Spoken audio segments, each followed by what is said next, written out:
એક સંત કહે છે, પારસના પ્રતાપથી જો કંચન બને તલવાર, ત્રણ અવગુણ એના કોઈ દી ના મટે, માર ધાર ને આકાર.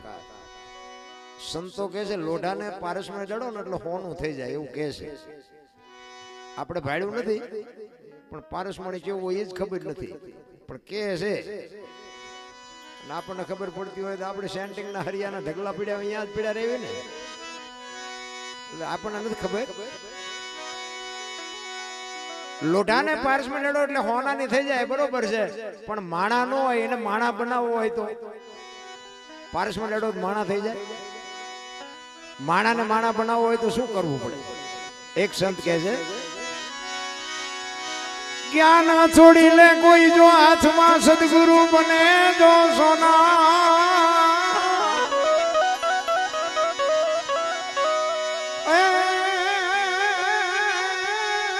તું ત્રણેય ગુણ્ય ના મટી જાય, આ તો માર ધાર ને સતી તોરલ જેવા જો બાપુ સમર્થ સદગુરુ મળે ને, આ સાસટીઓ, સધીર, જેસલ, માલો, કુંભો આ એકેય હામાં મળ્યા હારા નહીં. તમે જોવો તો ખરા, દુનિયામાં વૈકુંઠમાં ઘા કરી દીધો બૈરાએ. હું તો ઘણી જગ્યાએ કહું કે જ્યાં ધર્મ ધ્રુજો પુરુષ ન પૂગી ગયો ને, ત્યાં દેશની આબરૂ દીકરીઓ રાખી. તમે કહો તો હવાર સુધી દાખલા તમને આપું. ભાઈઓએ કઈ કામ કર્યું હોય તો મને કોણ કયો, મારે કંઈક કહેવા થાય. કઈ કર્યું જ નથી. રામચંદ્ર પરમાત્માને વનવાસ હતો, સીતાજીને નહોતો. આખી દુનિયાને ખબર છે. સીતાજી રામજીને હારે ગયા, પછી અહીંયાથી 14 વર્ષ પૂરા કરીને આવ્યા ને, પછી રામજીએ સીતાજીનો ત્યાગ કર્યો ને તો રામ નો ગયા. શું કામ ન જાય મારો રામ જાણે, કે હશે સારું કે સાચું હોય છે, પણ જ્યાં નથી એટલી આપણને ખબર છે. બધાને ખબર છે કે સીતાજીનો ગુનો શું હતો? કાંઈ ગુનો નહોતો. અને બાપુ કર્મની ગતિ જો બધા વાતો કરતા હોય ને, તો કર્મની હજી કોઈને ખબર જ નથી કર્મ શું છે. રામ જેવા રામને 14 વર્ષ વનમાં જવું પડે. સીતાજીને બાપુ આખી જિંદગીમાં હારો દી ન હોય ગયો. શું એ દીકરીનું કર્મ હશે?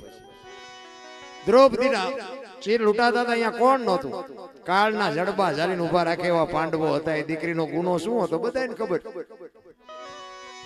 શું એનું કર્મ? અખિલ બ્રહ્માંડના માલિક કૃષ્ણ પરમાત્મા આખું વિશ્વનું જેને સર્જન કર્યું હોય એને ખબર ન હોય કે આ બેસ તો ભીલ મને બાણ મારશે, એને ખબર ન હોય. કૃષ્ણ પરમાત્માને ખબર ન હોય. ભીલના બાણથી વિંધાવવું પડ્યું બાપુ, એનું શું કર્મ હશે? થઈ થાવીને થાશે એવો ત્રિકાલ જ્ઞાની મહાપુરુષ ગંગાનો પુત્ર ભીષ્મ બાપુ છેલ્લે બાણની પથારીમાં હોવું પડ્યું. પોતાના મૃત્યુને યમના દૂત લેવા આવે, પોતાના મૃત્યુને રોકી શકે. ઈ કે અત્યારે વ્યોજા 6 મહિના પછી આવજે, પોતાનું મૃત્યુ રોકી શકે એવો સમર્થ ને સિદ્ધ પુરુષ, અને જેની જનેતા ગંગા, એવી જેની માં, ઈ દીકરાને બાપુ છેલ્લે બાણની પથારીમાં હોવું પડ્યું. તેનું શું કર્મ હશે?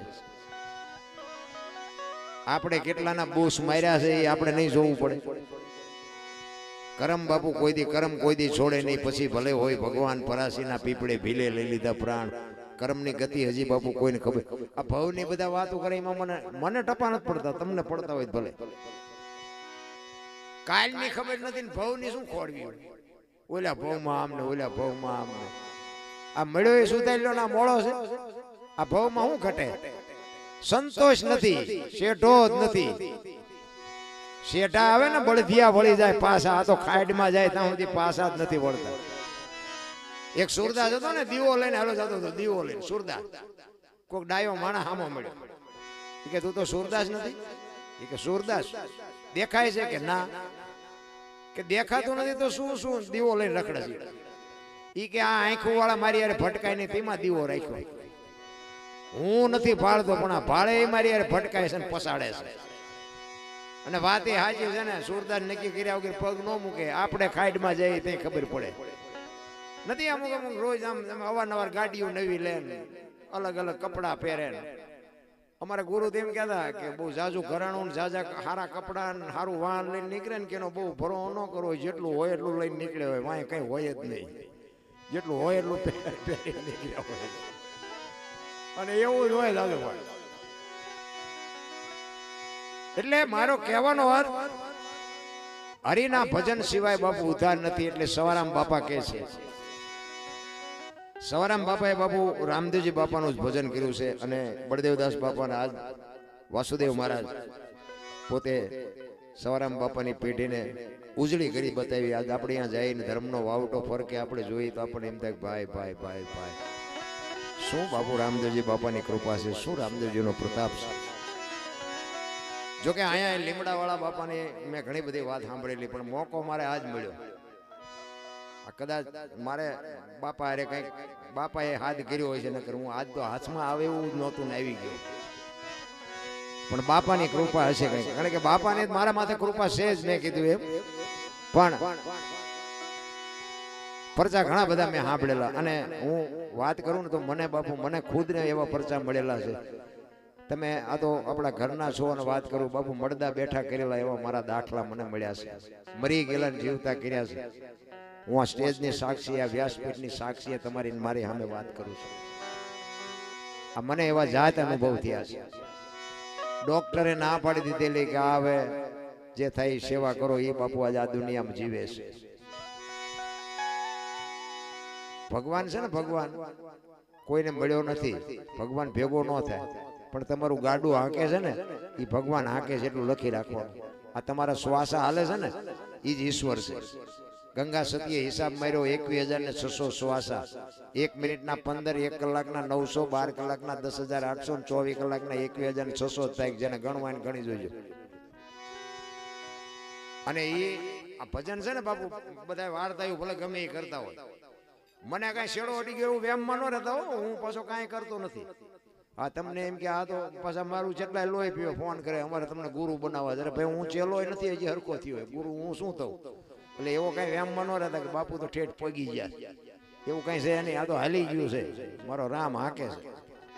પણ જે શ્વાસા છે ને, શ્વાસા એ 1 મિનિટના 15 થવા જોઈએ. એ તમે પેલા સેટિંગ કરી લેજો.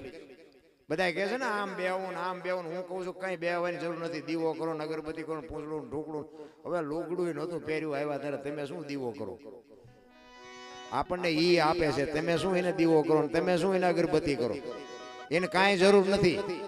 આ બોલે એ બીજો નહીં, પરમેશ્વર છે પોતે. અકલ મઠા અવળા મથે, બહાર જઈને ગોતે ભાણકે ભટકીશ નહીં. મથી લે અંતરમાં ઠીક કરીને બે જા પછી કરવું પડે ને કાંઈ. અમારો અવાજ તમારા કાન સુધી આવે છે, એ સંભળાય છે, દેખાય છે? એ દેખાતો નથી, એવડો ઈ જ છે. ઈ જે સ્વર છે ઈ જ ઈશ્વર છે. ઈ તમારા શ્વાસનું સેટિંગ થઈ જાય ને, 1 મિનિટના 15 થઈ જાય ને, અને બાપુ જો તમારું કામ ન થવા માંડે તો મને યાદ કરજો. ઘણા બધા વાતો કરે, અમારું ધ્યાન નથી લાગતું ને અમે આમ નથી થતું, પૂછડું નથી થતું. તમારા શ્વાસનું સેટિંગ જ ન હોય. ભજન કરો બધા કે ભજન શું ભજન ઊંધા માથે થવું? ભજન કેમ કરવું? કોઈ કહેતું જ નથી. સેટિંગ તમારા લેવલ, શરીરનું લેવલ હોવું જોઈએ. અને શ્વાસા છે ને, અમુક મહાપુરુષો કહે ગિરનારમાં હજારો વર્ષની મૂર્તિઓ છે, 100% સાચી વાત છે. શ્વાસા તમારા ગણેલા જ ભગવાને તમને આપ્યા છે. ઈ જો કે યોગ સિદ્ધિ છે, એમાં આપણે જવાય નહીં. એ પછી પાસા ન વળવી પૂરું થઈ જાય. ઈ મહાપુરુષો કરી શકે, ભજનાનંદી કરી શકે. પણ જે યોગ સિદ્ધિ કરી શકે અને શ્વાસાને આમાં ચડાવી શકે અને રોકી રાખે, જેટલા શ્વાસા એ રોકાય એટલું એનું આયુષ્ય લાંબુ થાય. એટલે હજારો વર્ષની મૂર્તિઓ પડી છે.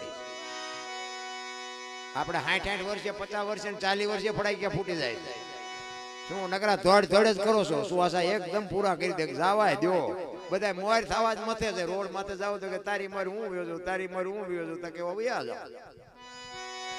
એટલે સવારામ કે છે, સવારામે બાપુ પોતાના દેહની જ વાત કરી છે કે માલપા જોવો, બહાર આંટા મારવાની જરૂર જ નથી. એટલે સવારામ કે છે, એના ગુરુ મહારાજની વાત કરે છે. શું કે છે?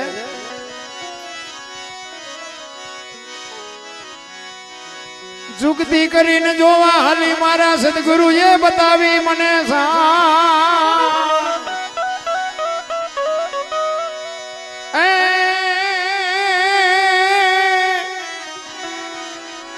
અમરનગર માં આત્મ દેખાન તેદી ભૂલી ગઈ તી હું દેહનું આ દેહની દશા માટે ને પછી સમજાય. હું દરબાર ને હું પટાલ ને હું ભરવાડ ને હું કોળી ને બધા હોને નાચ ચાલીને બેઠા એટલે નથી સમજાતું. અમીર ગરીબ સ્ત્રી પુરુષ ઊંચ નીચ આ બધું મટી જાય ને પછી ભજનની શરૂઆત થાય.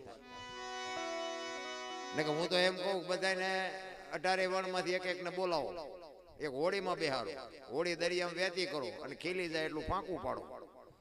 પાણી કાઢવાની મહેનત બધા હરખી જ કરે. શું કામ બુડે છે, બુડે પછી એક થવું તે પ્યાલા થાવ ને પછી દરબારે લાગી જાય કાઢો નક મરશું. ઓલો ધરતી કપ થયો, ધરતી કપ તારે નો આમ કે આમ આંસકો માર્યો ને એક તે પેલા રાતે ખાવા માંડ્યા. 15 વર્ષના સંબંધ બગડી ગયેલા હતા. કોને સમાધાન કર્યું? નથી લાગતું ઈશ્વર છે કઈ? તેથી બધા ખરાબ ઉપર ધોનું બોલતા હતા શ્રી રામ જય. મેં કીધું બોલ્યા હોત તો થાત જ નહીં. તેથી એમ થતું હતું કે આખી દુનિયા સુધરી જઈ. અત્યારે નવા કોટા ફૂટ્યા હોય એવું નથી લાગતું. અને સુધરી ગયા હોત ને તો કોરોના નો આવે. કોરોનામાં તમે જોવો તો ઓલી દુકાનોમાં જે નાખી દેવાનું હતું ને એ 4 ગણા ભાવમાં વેચાઈ ગયું. ઓલી પાન કિંગ ને પાન પડ્યું ના તેલ બીડ્યું ભંગાર વસ્તુ હતી ને 4 ગણા રૂપિયા આવ્યા. બોલો એક બીડી દે ને એક બીડી દે. અમારે ત્યાં અમારી વાડીએ બબુ ઠૂઠું નો રહેવા દીધું છે. રેલના પાટે સડી ગયા હોય અમુક. રેલના પાટે કોઈ બીડી પી પી નાખી હોય ને રેલના પાટે જ ઠૂઠું નો રહેવા દીધું. આપણે એમ થાય કે આ ઈશ્વર જોવો તો ખરા, માણસને પાંગળા કરી નાખ્યા. પાંગળા ઓલા કપાના પાંદડા છોડી છોડી સલમમાં ભરે. બોલો મેં જોયેલા અહીંયા અમારે. એમાં એક અમારે અહીંયા કયું ગામ હતું, એ ગામનું નામ ભૂલાઈ ગયું. અહીંયા કોકે તમાકુ વાવી હતી. તમાકુ લેવા જ ન દીધી. માણા ખાઈ ગયા, આખું ખેતર ખાઈ ગયા.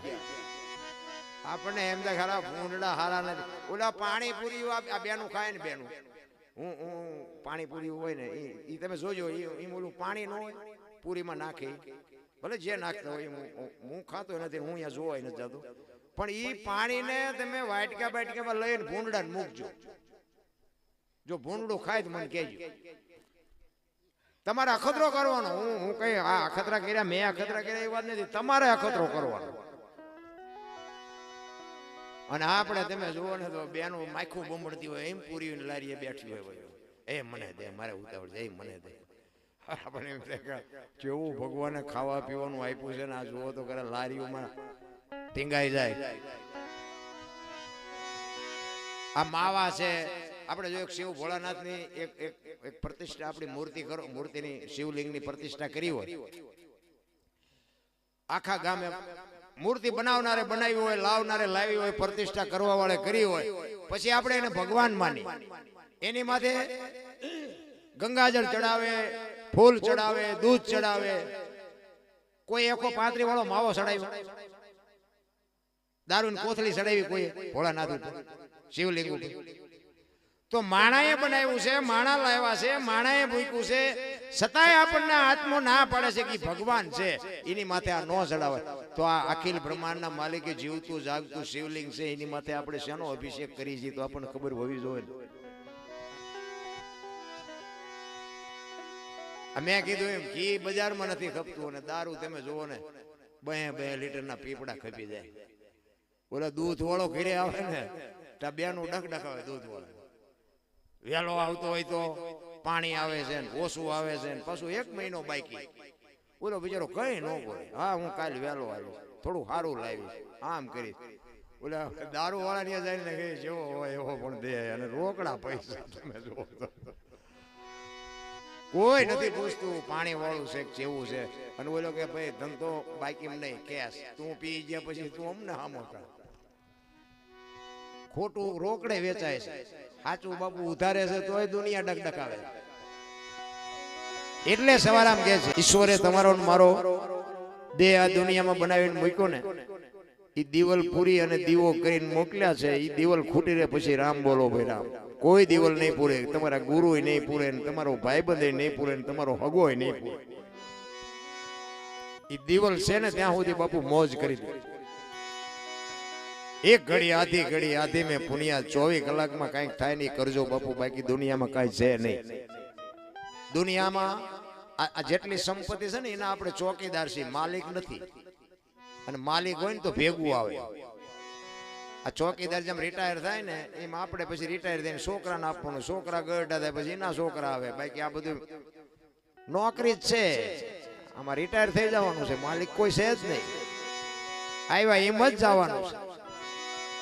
પણ મીઠપ ભરેલા માનવી જેથી જગ છોડીને જાય કાગા એની કાણ્યું ઘરે ઘરે મંડાય હારો માણા હોય ને એ વિયો જાય એટલે જગતને યાદ કરવો પડે.